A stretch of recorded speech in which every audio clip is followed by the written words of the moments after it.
We're an international group. The vision and the leadership from the group really comes out of Rwanda. Rwanda business people and the people involved in planning and tourism who have deep experience, not just in Rwanda, but in East Africa generally. What we're looking to do is take a holistic approach to high-level luxury boutique tourism in Rwanda, but not exclusively in Rwanda. I think we can prove this concept out and take it more broadly across Africa.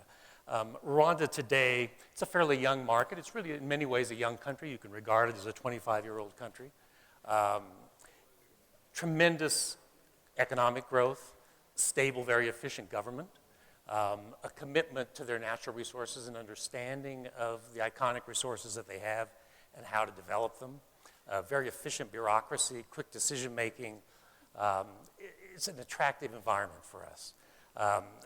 We have a long background in this sector. We helped create the luxury boutique sector about 30 years ago in the United States. We think that sustainable tourism can be an enormously successful sector in Rwanda and also in Africa.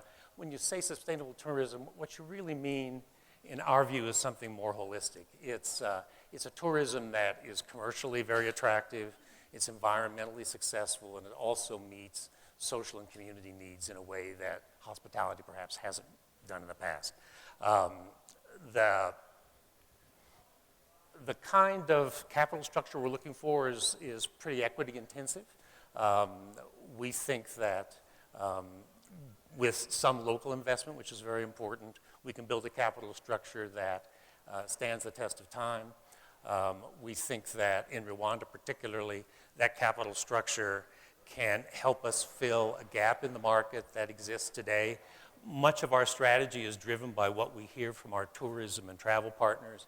There's a clear need today in Kigali and outside the country, around the country, to develop in this sector. And I think that what we want to do is focus first in Kigali, but then also take it more broadly and create a circuit in Rwanda. Today in Kigali, there's really no comprehensive luxury boutique property that meets the kind of wellness, overnight stay, more extended stay needs that we see in the market. We think that with this kind of a structure, you can maximize your returns, but also do enormous good in the country.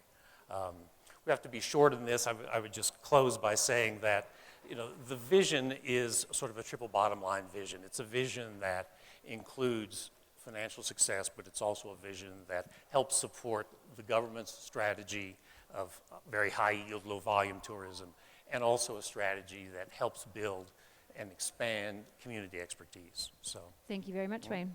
Now let me ask you, having been to Rwanda, and we actually ran this event there for 2 years, I agree with you, the government is great, but there are also already, quite a few eco-lodges and great products. What do you think will make this different? The difference is that in Kigali today, let's focus on Kigali first. In Kigali today, there's really not anything of this level. Mm-hmm. For example, when we helped create this sector 30 years ago, we looked at geography and we looked at architecture and planning. What often happens in the luxury sector is you've got the amenities, you've got the fixtures in a room, you've got the size of a room, but you don't really have an architecture and an interior design that really speaks to the locality, that really lets you understand where you are and that differentiates you. So you lack that in Kigali today. The eco-lodges around Rwanda, if you take Basati and Singita, they're superb. Mm-hmm. Nyungwe, one and only, is opened down in the rainforest. Those are very good lodges. We think that we can appeal with an architecture and an interior design to a somewhat younger market, more of a millennial market, say between ages 35 and 55, that are looking for a more active experience. Mm-hmm.